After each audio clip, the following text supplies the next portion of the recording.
estos elementos y que tal vez esos sean como componentes o estructuras para pensarlo. Perfecto. ¿Y qué es para ustedes ese bio, ese cuerpo? Una cosa es, el cuerpo sería primero nuestro vehículo para habitar el mundo. O sea, como que de pronto, a diferencia de lo que piensa Descartes, como pienso, luego existo, Dante pone la mente a la existencia. La cuestión es, no, parece que más bien es cuerpo, luego existo. Cuerpo, luego existo. Esa es como la base de cualquier posibilidad de existencia, nuestra corporalidad. Entonces, en ese sentido, creo que es el primer elemento de cuidado. Si uno desea como tener una buena vida, el primer elemento de cuidado pasa por el cuerpo. Y lo otro es que creo que nuestro cuerpo no es simplemente una carne, una cosa, sino que el cuerpo es un cuerpo vivenciado, un cuerpo que experimenta, un cuerpo inteligente, un cuerpo con voluntad, un cuerpo que aprende. Entonces creo que el cuerpo, aparte de ser nuestro vehículo de estar en el mundo, es un gran vehículo de enseñanza y aprendizaje. Y me gustaría decirlo, que el cuerpo es algo que está muy olvidado, sobre todo en los espacios de aula, porque el cuerpo como que queda de lado, las experiencias, las pedagogías experienciales quedan de lado y se preocupa mucho la gente es por el discurso y por la mente. Entonces creo que el cuerpo no es algo fundamental, pero altamente olvidado en el aula y en muchos sentidos en las sociedades contemporáneas, aunque son altamente estéticas. Sin embargo, el cuerpo queda como rezagado. Entonces usted está diciendo que para aprender se necesita el cuerpo. Sí, yo creo que para aprender se necesita el cuerpo, o más bien que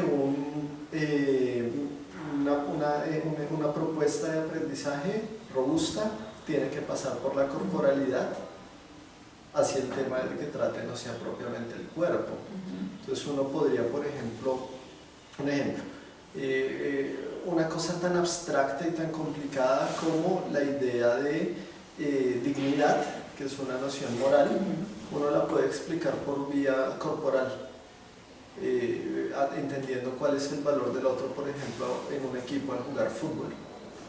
El fútbol puede ser una manera muy importante de aprender sobre el trabajo colaborativo y el valor de la relación con el otro, pero uno no lo aprende porque se lo digan, sino porque se jugó el partido y entienden esa experiencia, que es lo que está ahí pasando. Entonces creo que es como una parte fundamental del aprendizaje.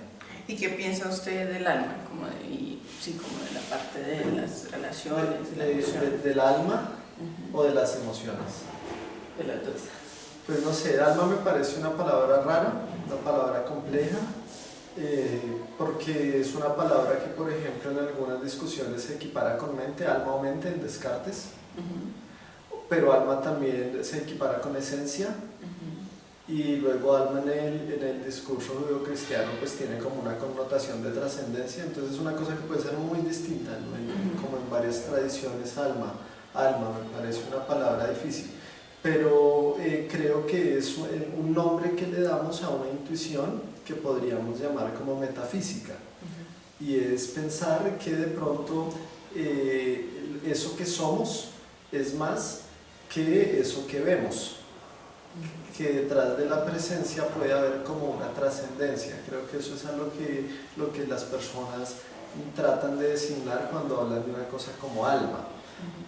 Pero creo que alma es una cosa distinta a emociones o sentimientos. Esas parecen ser más bien afecciones psicológicas. La ira es un sentimiento, una emoción, perdón, la alegría es una emoción, el amor es un sentimiento, el odio es un sentimiento, y esas son entonces como estructuras afectivas, psicológicas, complejas, pues distintas a la idea del alma. Pero creo que esas también deberían pensarse en los procesos educativos. Es decir, que habría que pensar no solo una educación corporal, sino una educación emocional o sentimental. Y parte de eso significa aprender a educar la voluntad, porque la voluntad, como el móvil de nuestras acciones, muchas veces se ve afectada por las pasiones.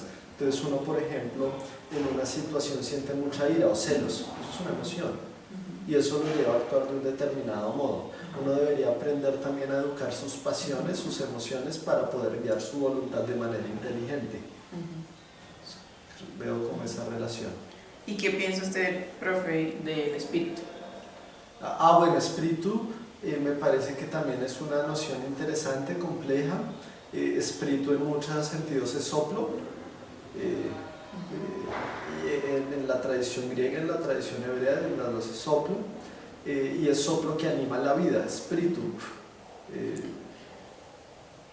Y creo que pues de eso hay mil imágenes en el arte y en la historia.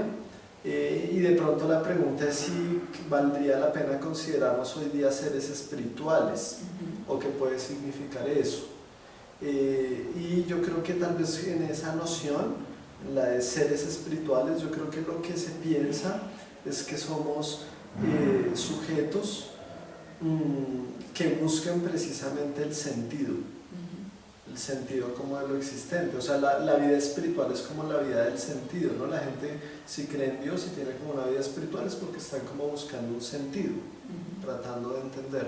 Entonces creo que a eso es a lo que apunta, pero no creo que la vida espiritual necesariamente implique compromisos religiosos. Es decir, creo que uno puede tener nociones espirituales muy fuertes, aunque no tenga nociones religiosas afianzadas. Okay. ¿Y usted cómo relaciona esas tres dimensiones? Como de el alma y el cuerpo y el espíritu. Alma, cuerpo y espíritu.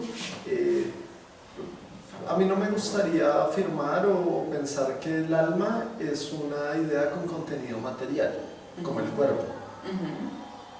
No es otra cosa, es como una intuición. Entonces creo que el alma es una idea y el espíritu es una búsqueda. Y el cuerpo tal vez es el lugar donde esa idea surge, o también el territorio desde el que se busca ese sentido espiritual. De pronto me gustaría verlo de ese modo, porque creo también que estamos en una época que le apunta hay una tensión, y es que esta es una época que se quiso llamar posmetafísica, más allá de la metafísica, pero también es la época de los grandes fundamentalismos. Entonces ahí hay tensiones fuertes y no sé si lo más adecuado es comprendernos como seres espirituales o no en las sociedades contemporáneas. No lo sé, realmente no lo sé, pero es como una pregunta. Y para usted, finalmente, ¿cuál es el más importante de esas tres criterios? Yo creo que para que un modelo de persona tenga sentido, un modelo robusto de persona, la idea sería precisamente no privilegiar uno sobre otro, sino comprenderlos como elementos estructurales de nuestra condición. Puede que esa respuesta escape a la pregunta, pero lo que pasa es que me parece difícil decir este es más importante. No habría como criterios tan claros, porque son de naturalezas muy distintas. Sí, son cosas muy distintas, todas importantes. Ok, pero muchísimas gracias.